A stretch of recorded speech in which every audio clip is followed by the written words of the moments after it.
Well, Ryan, is it that time again?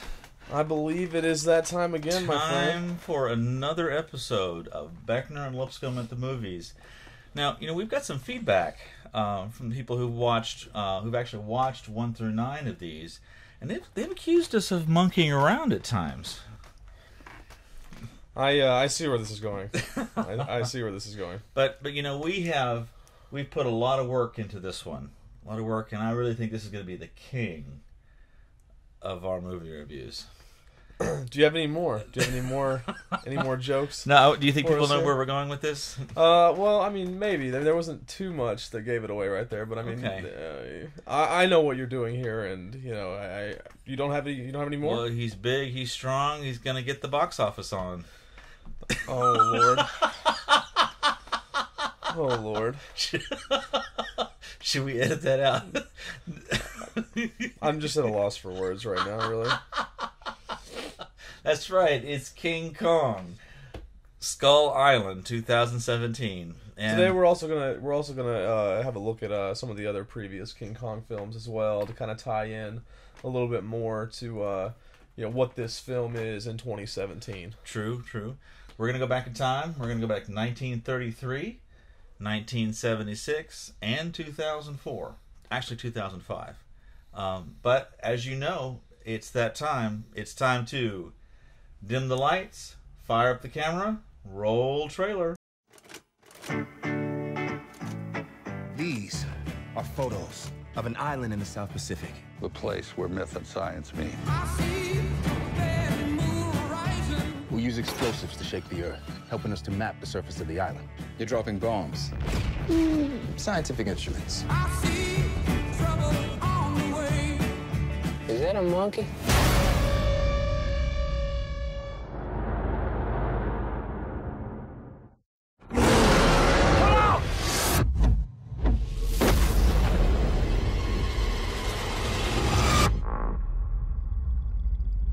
Magnificent. You knew that thing was out here? I'm sorry for your men, Colonel.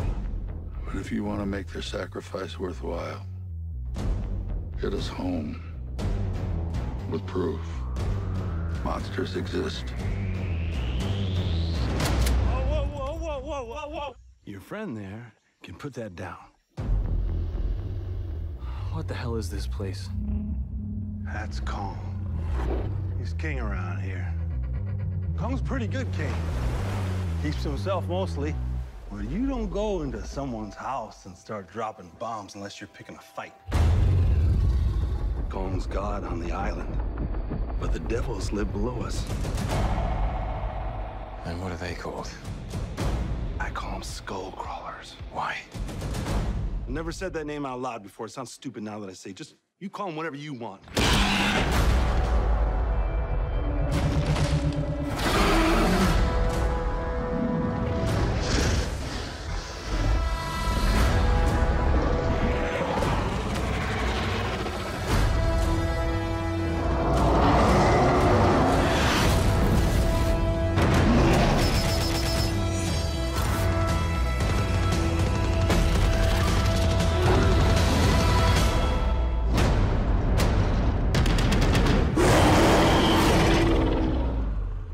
Good group of boys. We're all gonna die together out here. You shouldn't have come here.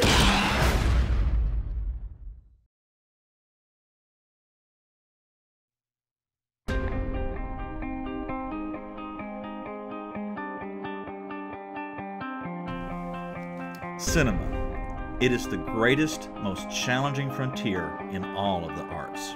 The intersection of creativity, philosophy, life, and the storytelling thereof. It presents to the filmmaker the greatest of challenges.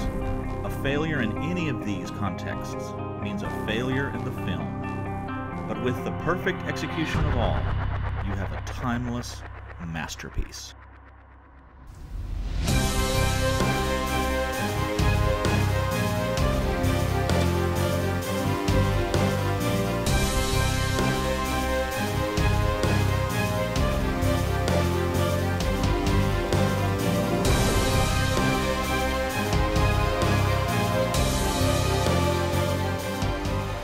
All right, Ryan.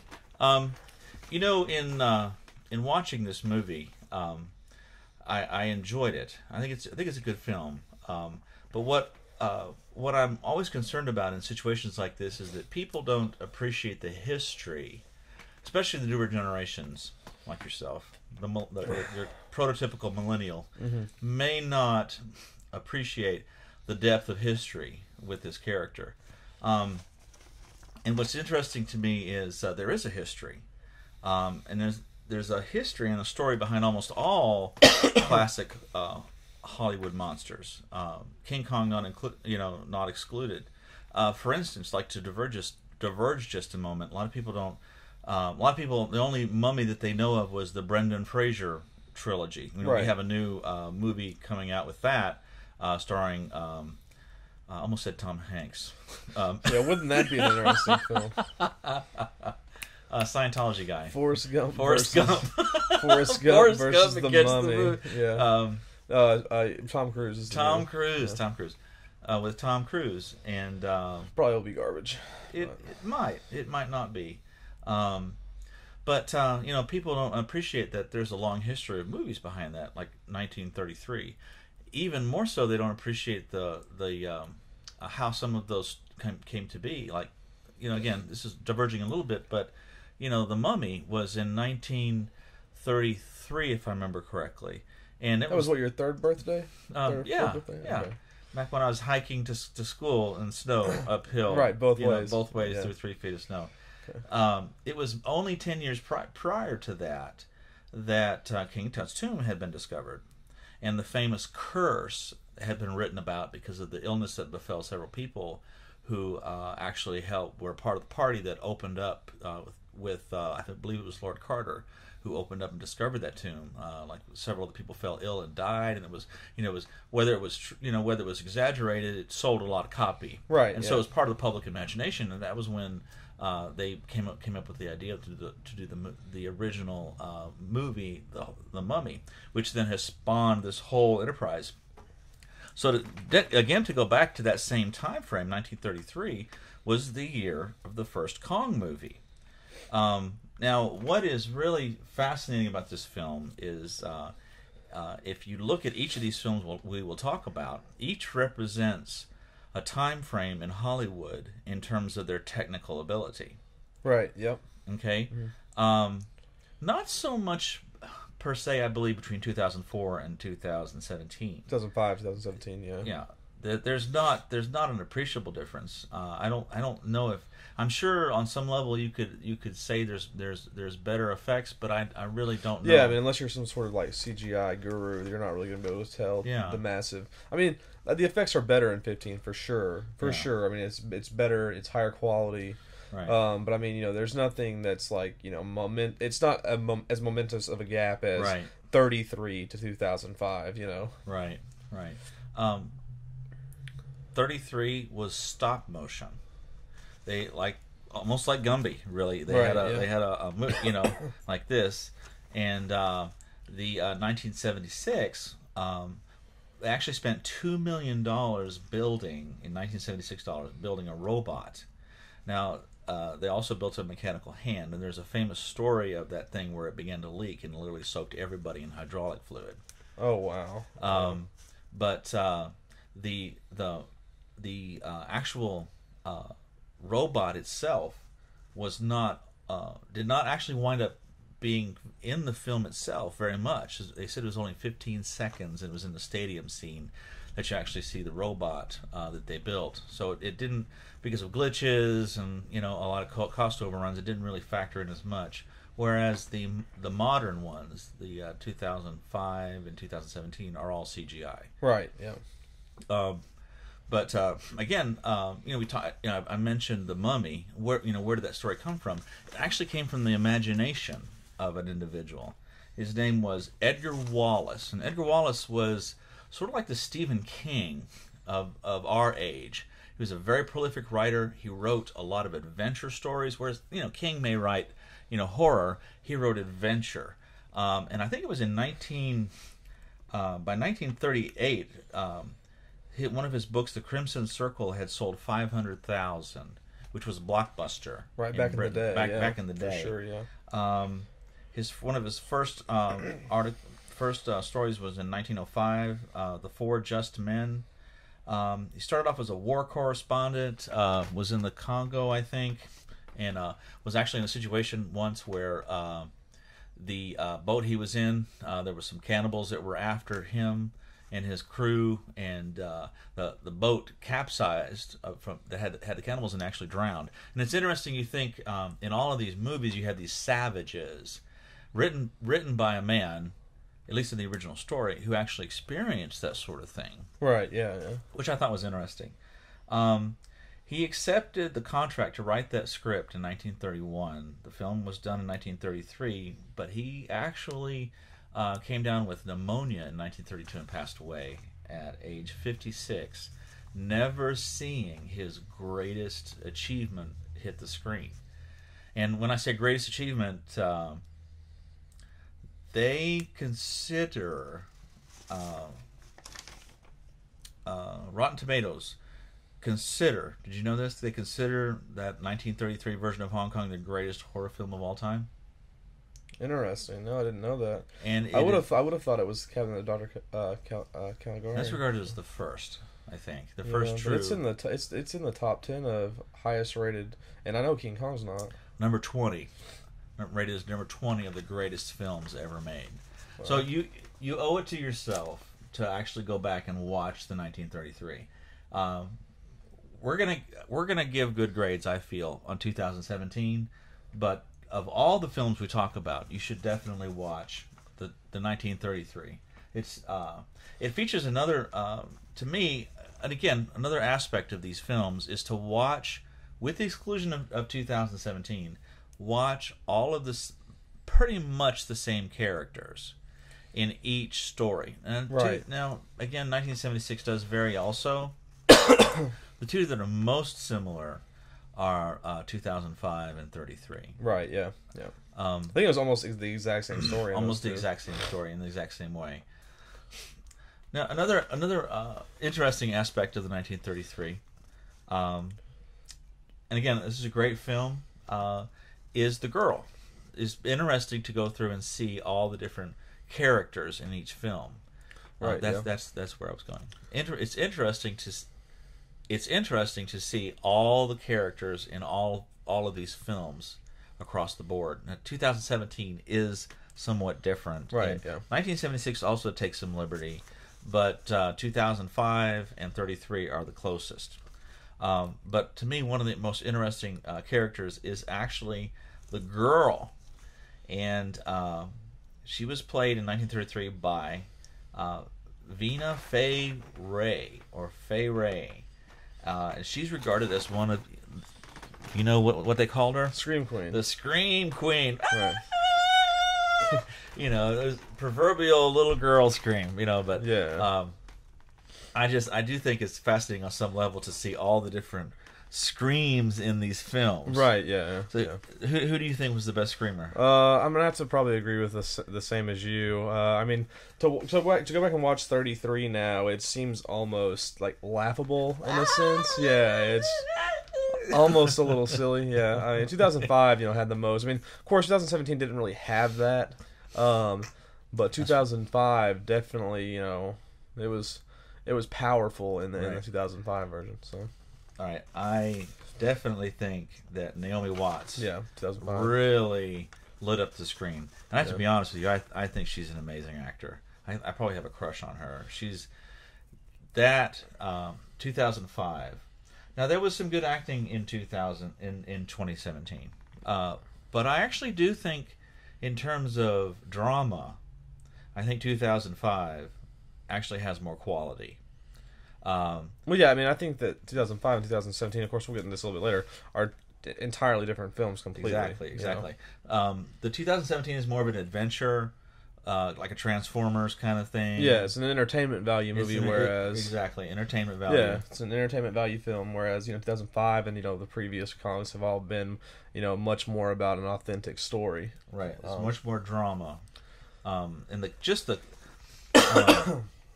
to note this, there was several very good scenes between Adrian Brody and Naomi Watts on the ship they just the cinematography really captures the moment of just her slight, turn. That was really brought out to me. I don't know if you noticed that in 2005. I mean, it didn't stand out to me the same way it did to you, but yeah, it's because I have a crush on her. I also wanted to be Adrian Brody, the nerdy writer, who just captures, just happens to get lucky and capture this gorgeous, who would normally never talk to somebody like me, but 1976 is kind of, honestly, it's kind of a mess. It's pretty well panned. If you were to miss one, I would definitely miss the 1976 version. The best thing about that is that it has Jeff Bridges in it, so you get to see like and that was 1976. I was, joke about my age. I was 5 years 46. old. I was 5 years old. When this came out, and this, Jeff Bridges. You see a young version of him, but also this was Jessica Lange's first big hit.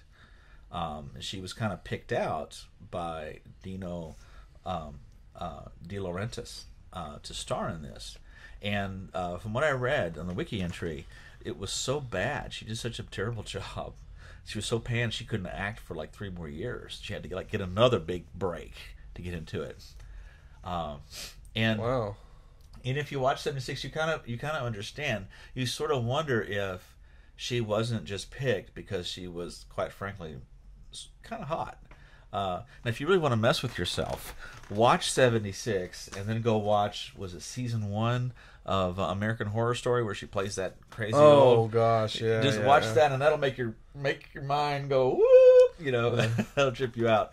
But, I mean, in 76, she has, as they say, legs all day and thighs for miles. I mean, just, That sounds like something they would say in 76 as well. Well, talking about stupid things they'd say in 76, there's a ridiculous reference to Deep Throat in there. And I never really understood why they put that in there. She makes some comment that, she survived the boat explosion that they rescued her from because she was outside swimming because everybody else was downstairs watching Deep Throat when the boat blew up. So, I'm like, why write that in there? Yeah, that seems like a little bit of a ploy. What's the point? Are you trying in 1976 to be like controversial and dirty and adult? Yeah. Is that like what we're trying? Is that what anybody who watches adult, oriented stuff's going to hell? Yeah, for sure. I'm like, you'll die in a boat. You're gonna die in a boat. Real interesting quote, and I think you'd appreciate this. I actually wrote this down for you. Okay, and this was Dino De Laurentiis on his film in 1976. He says, and I could try to do this with an Italian accent, but or whatever, but I can't really do it. So I'll just do it. I'll just give it like I can say it. No one cry when Jaws die, but when Monkey die, people gonna cry. Intellectuals gonna love Kong. Even film buffs who love the first Kong gonna love ours. Why? Because I no give them crap. Well, I think he did. Yeah. I think this was just like his English. Just like your English. Like I said, 76. You can skip that. 33 is a definite watch. As well as I give 2004 a solid. Yeah, I was it's 2005, but 2005. So I wrote 2004 whenever I watched that movie the very first time. Of course, I saw it in theaters back in 2005. I don't remember enjoying that movie that much. It didn't have that big of an impact on me, and whenever I rewatched it for the purpose of doing these reviews here. I did like it more than what I remembered, but I at the end of it all, I think there might have still been a little bit something lacking.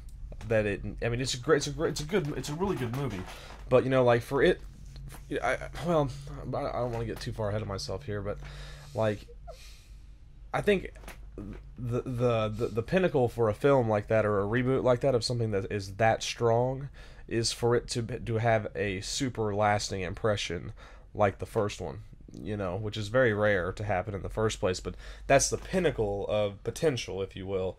And I don't think that met that, I mean, how many people you go and talk to about, classic movies, or not even necessarily classic movies, or, what's your favorite movies from the last, 10, 20 years? They're not going to say Peter Jackson's King Kong. You know what I mean? Like, that would be, maybe one in 150,000 people, if that, would say something like that, And it doesn't mean it's not a bad movie. It's just, the 33, even for me to watch it now, and maybe I might have a little bit bias towards it because I know it's a classic, and I know the impact of what that film did for all of the movie industry. It still had that this is really good feel to it, even though it was, super old, and I, obviously have seen much better acting, much better visual effects and stuff in my lifetime, but I still felt that authentic greatness, if you will, and I still, there was good acting, Naomi Watts was great in it, there was, some decent comedy and stuff like that, and there's really good special effects, but I don't know whether or not, it will always be overshadowed by, the greatness of the original, or never be able to. Did you catch in the cargo hold? Did you notice the box that said rat monkey warning on it?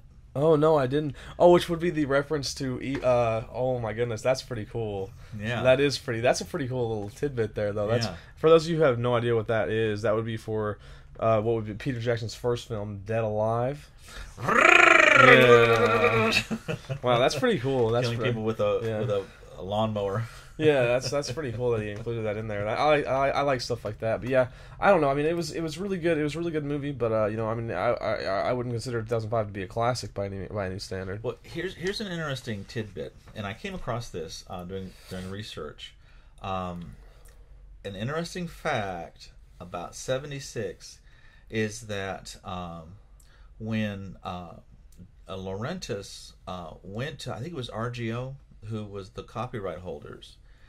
He went and he met with them, and there was this older retired guy. I don't know what I didn't write his name down, but he was like a retired lawyer, and the guy sort of didn't really have his stuff together very well, because he met with Dino De Laurentiis, who represented Paramount, but representatives from Universal also met with that same lawyer around the same time and did not know that the other studio was talking to them as well.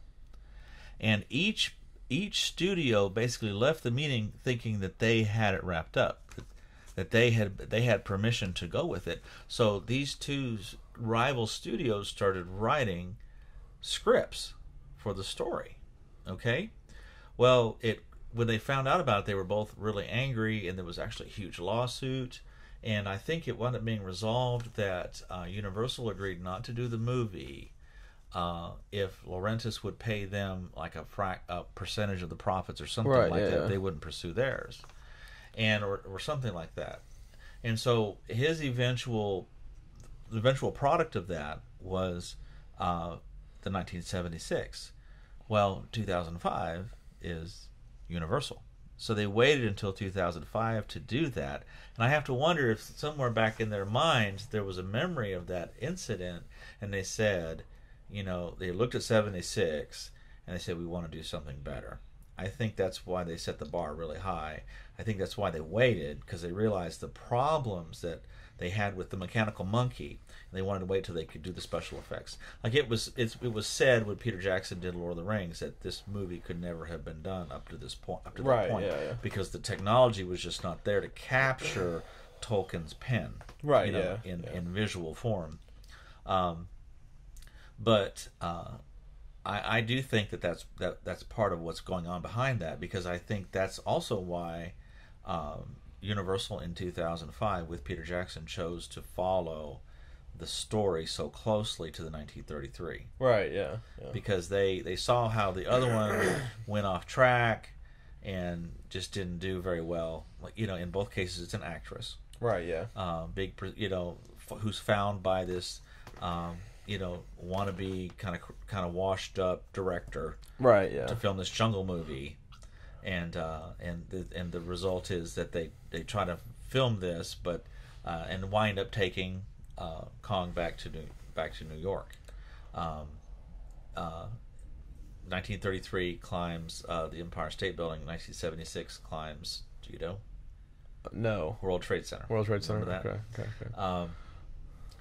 The interesting aspect of that is that you see that same story across all these different lines. I believe one taking a more artistic bent to it in the 1976, and one being more tightly aligned with the traditional story in 2004.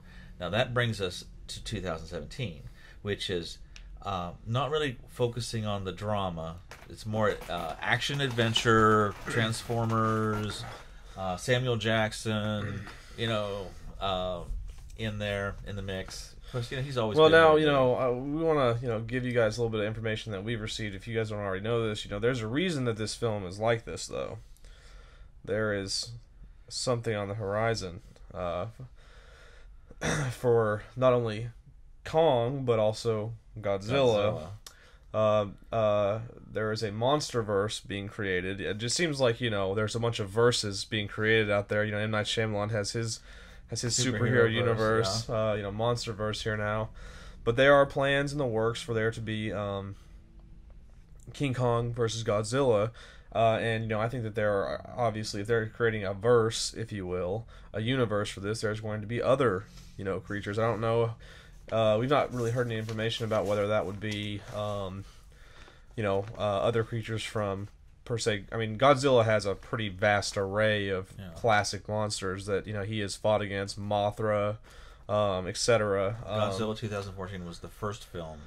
Right, I thought was a solid film. Yeah, and it was and I think that before we get too far into 2017, these films are being made for a strict entertainment value. Right. Same thing as the Marvel films. They're not telling any story that is absolutely legendary. They're just there to be massively entertaining. One more aspect before we go into the 2017. 1933 was pre-code, so it's interesting to watch that and to wonder. I haven't actually looked at all the things that they were not allowed to do, but it would be interesting to see if there were any things in 33 that would have been against the code when it was instituted. I don't know offhand of anything. And I kind of watched for that. Mm-hmm. I was wondering if they would show any nudity in the villagers, but they didn't have any of that. Right, yeah. No National Geographic moments there. Right, as it were. But anyway, the box office returns and production for each of these films. 1933 was $672,000 production cost, which translates into $12 million today. It made $2.8 million in the box office, which translates into $51 million. Okay. 1976. Production cost was $24 million, which adjusted for inflation is $110. Again, $2 million on that mechanical monkey suit that the mechanical monkey robot that I saw 15 seconds on the screen. It made in the box office though $90.6 million, which translates into $381 million. So the robot paid for itself. The robot paid for itself. So for better or for worse, that 76 made some money. But it was quite a while until 2005 rolled around. And there was actually some movies that came out that followed 76 where adaptations, really. Kong survives the fall, gets a mechanical heart, is taken back to the island. Yeah, it's not worth watching. Barely worth talking about, just that they actually occurred. Yeah. Somebody actually tried to do that, and it didn't work. As they always do, though. As they will always be prone to do. 2005, $207 million to make. Made $550 million. And 2017 cost $185 million and has already made $565 million.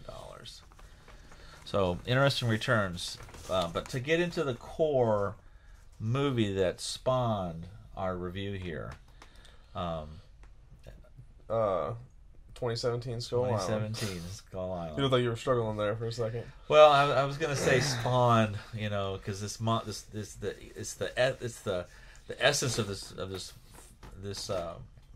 island to create all these monsters. Well, yeah, that's one thing I was, the plot. I don't want to do too much spoilers for this film because this film's 100% entertainment value, and I feel like if we just sit here and tell you exactly every single thing that happens, it's not going to be that that worthy of you to watch it, or it's not going to be that worth, I guess is a better word.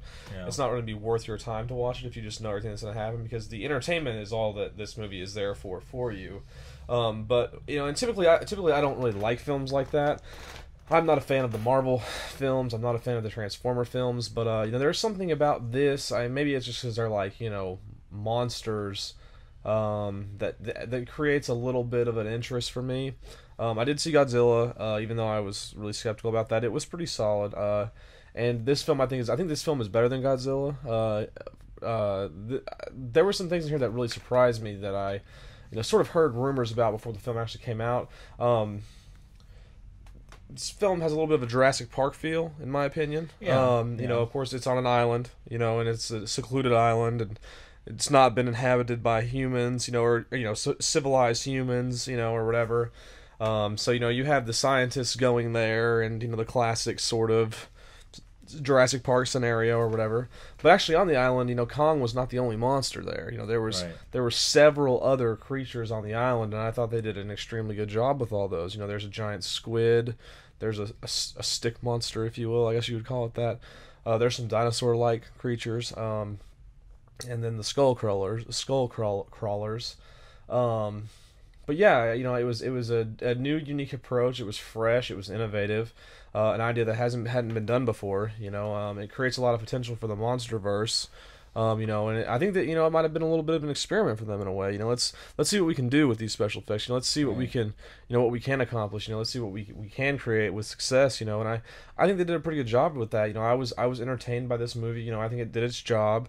It's not going to be as classic as the 33 King Kong, or it's not going to be one of the best movies you've ever seen, but it will entertain you. Right. It's worth paying the money to go to the theater. Sometimes we say, well, that's red boxable, or we say that's that's 3D. Total shit, and you should never watch it. Yeah, but get that out of the used bin in the case. The free bin. But it's enjoyable. You will enjoy it. I think they did. I noticed a lot of use of color in the film. It has some really beautiful scenes. Okay. The effects were good. I don't think they were overdone. And as I said, good use of color. There was one thing that kind of irked me about it, and that was, in all of these stories that we talked about, it has a strong female lead that has a very interesting role in it, and I don't think that role was present in the same way in this film. The girl that's there is really almost on an equal level with all the other characters. Right, and then in the one instance, Kong favors the girl, and it's just like they're at the very end, and it's not the same sort of dramatic. And I think that's a sacrifice that they've made to the whole modernist. I don't know what you want to call it. It's a sacrifice of the MonsterVerse, if we're being real, right? Like they're making the movie not about the King Kong story; they're making the movie about him being, the monster. You know what I mean? Like I think that is a sacrifice that they're taking out of the story, because this movie was made to be about monsters. You know what I mean? But to mention that, in 2005, you actually see Kong as more of a monster. I believe, because you see when he brings her back to like that nest, you see the bodies of all the other people he has taken and killed, but he doesn't do that to her. You don't see that in the other films. You don't know what happened to them, if they were let go or eaten, but right. You actually see their dead, rotting remains, scattered about, and there's a longer process, and he had the freedom to do that with almost 3 hours versus the other films being 2. Yeah. like in the scene where they go into the ravine, you know, there's a lot more going on in 2005 than the other films. Right. Yeah. And I'll be honest, that one scene with the leeches that that's nightmare fuel right there. Right. Whoever came up with that, had a bad childhood. There's something wrong with them. You need some help.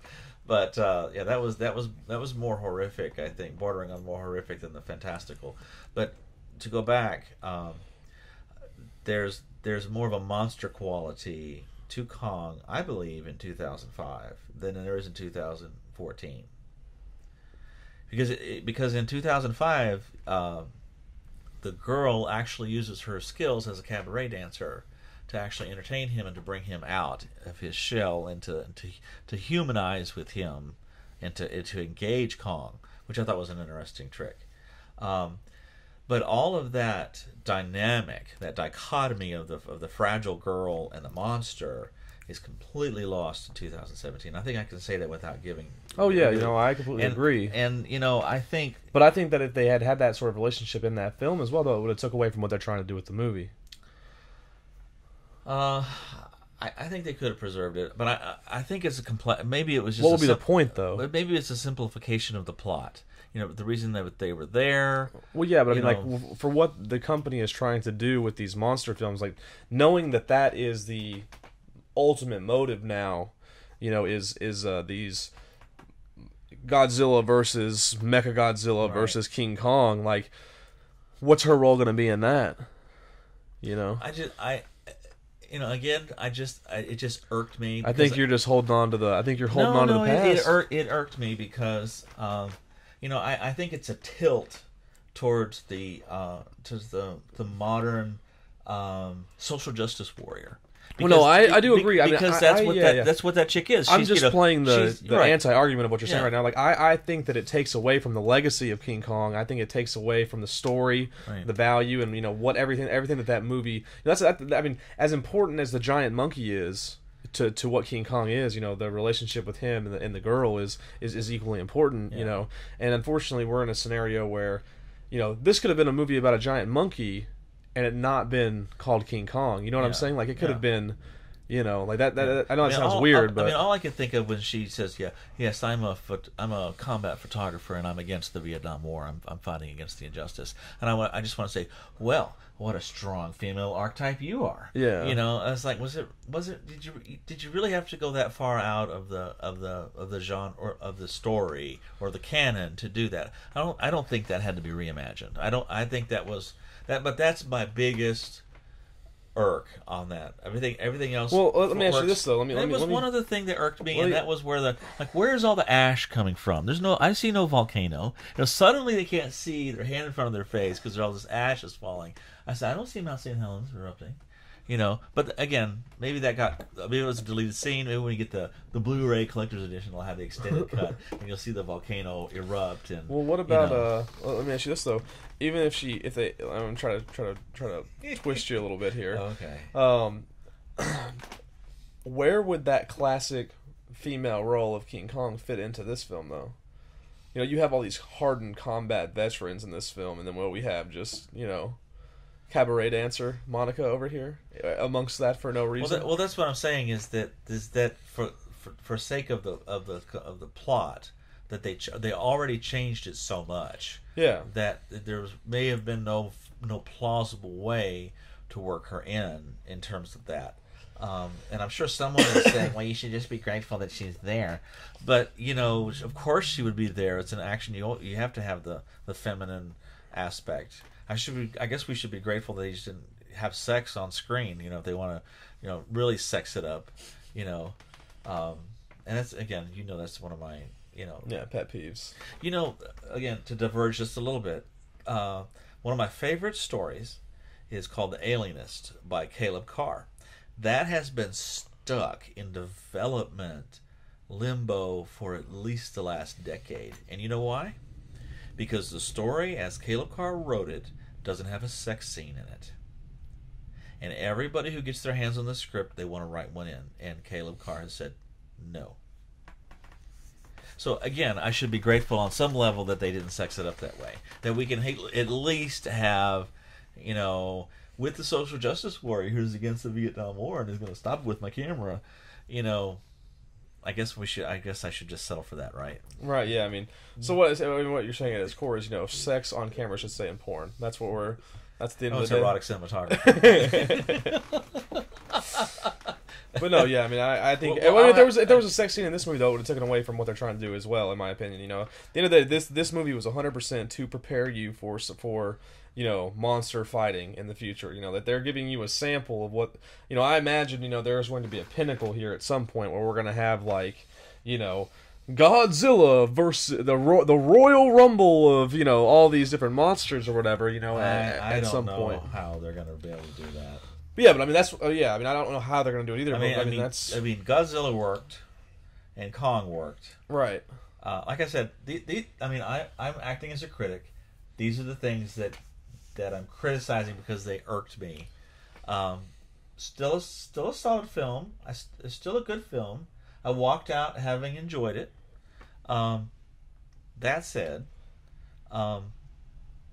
I wonder if they're going to jump the shark at some point in time, with Godzilla and King Kong. Now that's been done before, but almost on that from the aspect of being deliberately campy. Yeah, there's all kinds of mega piranha versus Sharknado or whatever. Well, no, let's not get ahead of ourselves, Matthew. Sharknado is a quality series of films. Okay. Don't disrespect. Really, I didn't know that you actually enjoy that. I know Sharknado, it involves sharks. Now, I need you to understand something though. Before I say this, I'm not sitting here saying that Sharknado is a great film because it's a great film. I'm saying Sharknado is a great film because of what it is. It is. It's just pure brilliance in the sense of it is just a troll. It's a troll film. It's 100% meant to be a troll. It's not meant to be taken seriously. So if someone sits down to watch Sharknado, and they're trying to watch a serious film, then there's something seriously wrong with them. Snakes on a Plane. No, Snakes on a Plane was actually garbage. It wasn't actually good, and I think that they were made with the same sort of idea, but Snakes on a Plane didn't get there. I mean, it had a little bit of gratuitous sex stuff in Snakes on a Plane. It was just very B. I mean, it wasn't. How about Sharks on a Plane? I think that'll work. And that would be a great film. Ladies and gentlemen, we are dealing with an individual here that if I had a shark come out of the ceiling here, you'd watch this man die. Yeah. You'd see him squeal like a little girl, like Faye in 2003, and then give up the ghost. Absolutely, yeah. Sharks are my worst fear. But don't disrespect Sharknado. Sharknado's great. They did a really good job with that. I think they're on Sharknado 3 or 4 now, that's getting a little ridiculous. But the first 2 Sharknados, man, were just absolutely incredibly done. So that allows you to face your fear with humor, right? So it's therapeutic for you. Yeah, exactly. It's just 7 or 6. Sharknado is saving lives out here. 7 or 8 more movies like that, and you'll be able to go back in the water. Well, we'll see. And pursue your dream of being a professional surfer. Right. Since that's my dream. Yeah. Well, better than the ballet dancer. Well, yeah. Yeah. Black Swan in that one for me. One other thing that I thought was really interesting about this film, with it being a stepping stone or what have you, I guess, if you want to call it that. I mean, I guess it's sort of unfair for me to call it a stepping stone, but for a film like this one, this had a pretty strong cast of actors. We don't have anybody in here that's going to be nominated for an Oscar for this movie or anything. But you have John Goodman, Samuel L. Jackson, Tom Hiddleston. Also, this film, something I was really interested to see was had Toby Kebbell in it. He's a really strong up-and-coming actor. Love his work in Black Mirror. Some of the best acting I've ever seen in my entire life. And I was really, really happy to see him, getting some breakthrough roles now. He also was in another monster movie, When a Monster Calls. We should review that. Yeah. He plays the father in that movie, actually. And yeah, I mean, he's just you wouldn't know him until I showed you who he was in the film or whatever. But he is sort of starting to get some bigger roles now, and I think that's great. I don't want to harp on him too much, because we're doing this review here. But yeah, he does great work, and I hope to see him in some lead roles in some films here in the future. And it was good to see a fresh face in this film for sure as well. But yeah, I mean, all around, it's a solid entertainment value film. I hardly ever say that, because I don't like that kind of film anyway myself. But it was worth the time, worth the money. And I'll be interested to see what they do with this MonsterVerse. It's gonna be hard though. Oh yeah, I think that they're avoid the campiness. Yeah, I think that they're. Here's the way I look at this in all seriousness, right? Like this Godzilla versus King Kong, or however they Mecha Godzilla and all this, other things they're gonna do or whatever, will either be exactly what you said, overhyped, ultra campy, let down, yada yada yada. But if by some 3% chance that they do it on the level that would be the pinnacle of it, it would be absolutely epic. So my view is either this movie is going to be absolutely phenomenal or total shit, and 95% of it being total shit, or 95% chance of it being total shit. Yeah. It's but hard. imagine, the route that I would, not that I'm a director, but if there was going to be a correct route to go for a film like that, give us a human relationship with the monster. Give us Godzilla having a human person that it wants to protect, or a city, or something that makes it. And that was missing on some level, because that's the only time you see really is when King Kong scoops her up in the water. Yeah. But yeah, that's what I'm just saying. Like, even in the first film, was it Bryan Cranston? Was it something? I remember he was a very powerful figure in that. The first film is as in of Godzilla, in the MonsterVerse, their first film. Oh, okay. Bryan Cranston has a very powerful film. He's such a great actor. But yeah, there would be a right way to go about that, or to at least give it a chance. But I think you're right. I think that will be an extremely difficult task. It'll probably still make a $500 million because people will be so hopeful. See, and I think that's what the beauty of the original script was you had this wild beast, but you had vulnerable love, a vulnerable female, and then an alternate love interest competing with the wild animal for the beauty. And there's that classic line at the end of 2005 and 1933. It was beauty killed the beast. Yeah, it was beauty that killed the beast. It was beauty that killed the beast. But of all the films, 2017 is a solid film, but I think 2005 is better. That's my feeling. Yeah, I agree with that. I think 33 is the best one of them though, but that was just my. For what it was at the time. Yeah. You should definitely own 1933 and have it ready to show all your film friends when they come over for Halloween or for dinner or whatever. Well, hopefully if your friends are film friends, they've seen it as well. But. True. But then you could create more film friends and film aficionados by showing them quality stuff. Right. And there's some truth to this as well, what I'm about to say, that I'm honestly become more and more convinced, especially as I've been putting down deeper roots into cinema and the history of it, and watching more and understanding more and appreciating cinema as an art form, that Hollywood could literally close its doors, all actors could go into something totally different, and there is such a quality body of work that has already been done that those movies that that have been so far removed from our imaginations just because nobody thinks about them anymore, could be rewatched and appreciated. And in a way, Hollywood almost has to make you forget about all these other films, so that when you're watching a film, you're watching something that they're creating for you. Right. Yeah. Like an automotive company, they want your car to die eventually so they can sell you a new one. Right? Planned obsolescence. My computer was only going to last so long because Apple wants to sell me a new one.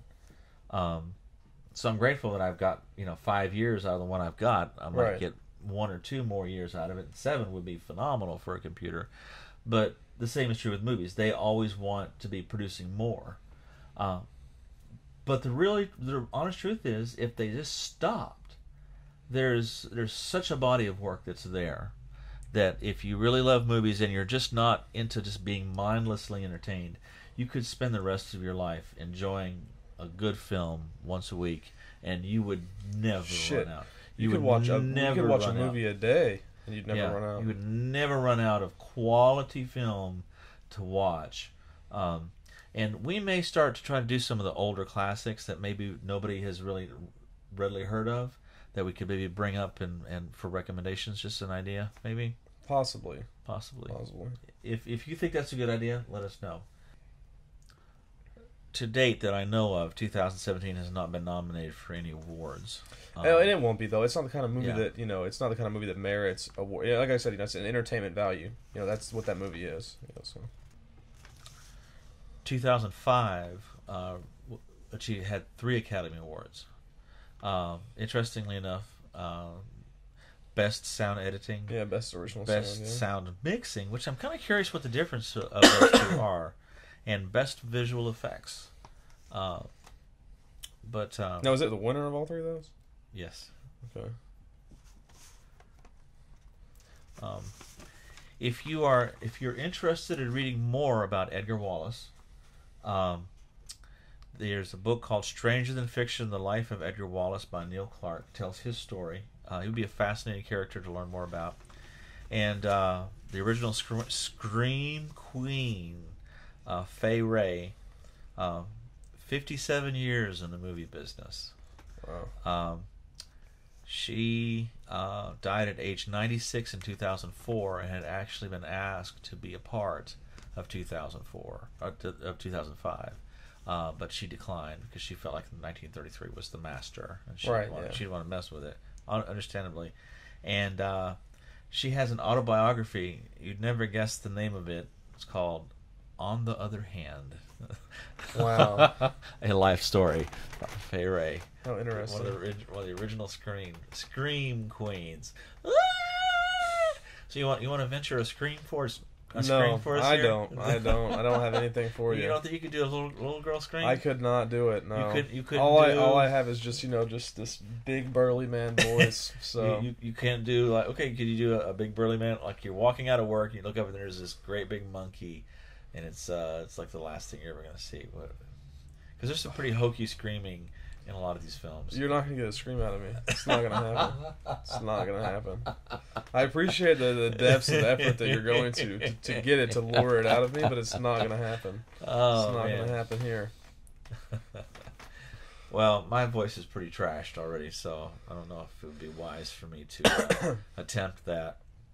But anything else? So, in conclusion, what's your rating for this? I would give it. I mean, if you're a person that likes movies like this, that likes Transformers and all that other kind of stuff, this film probably was about an 8 or a 9 to you. For me, it's about a 7.5. Just because I'm not particularly a big fan of these kind of films. In general, like this movie to me was good and it was really good. It was worth watching and stuff like that. But like at the end of the day, this is not my forte of style of film. So. It's gonna push that down just a little bit for me. But if this is your thing, you're gonna eat this up. So yeah. I would give it a 7.5.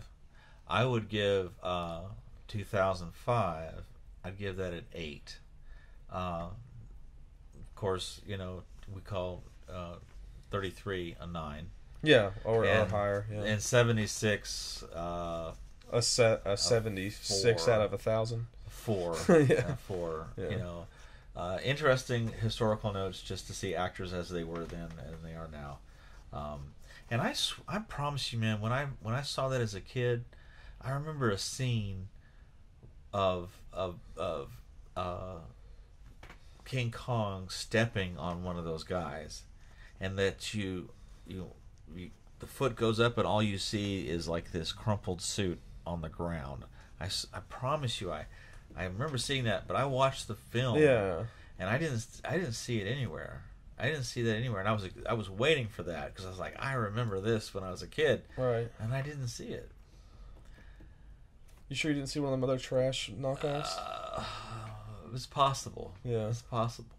But I was still waiting for the crumpled suit, under the big footprint. Right. Maybe that is from something else. But anyway, I think we have made a monkey of ourselves here. Oh my God! Here we go with the terrible jokes again. So what are we gonna make, like a banana and split here now as well? That's right. That's awesome! I'm so proud of you. See, raising this young man up to be a terrible, terrible human being. Yeah. I apologize for everybody that was watching. This. If you've been watching the other reviews that we've done, this one's a little bit different. We encompassed several different films, I guess, here in one review. If you like this sort of thing, leave us a comment, let us know. There are obviously other avenues we could do the same sort of thing with. We figured we would just do a little experimentation, and kind of see how this went as well. This is a good time to do it with this 2017 coming out. And this is one of our longer ones. It's an hour. If you enjoy the longer ones, let us know. Some of them are shorter ones are. Yeah, we're hoping to get an audience that appreciates the depth that we're analyzing these things at. So. Yeah, our goal is to give you not just an overview of the film, but a little bit of deeper history. Like, hopefully you walked away from this knowing more about the history, where Kong came from, Fay Ray, the author of the book, the Scream Queen as well. Some more depth, because that's what to us makes cinema interesting, is not just the story, but the story behind the story. And so we like to dig deeper, and that's what our value is to you as our viewer. But we have 9 other reviews that we've done.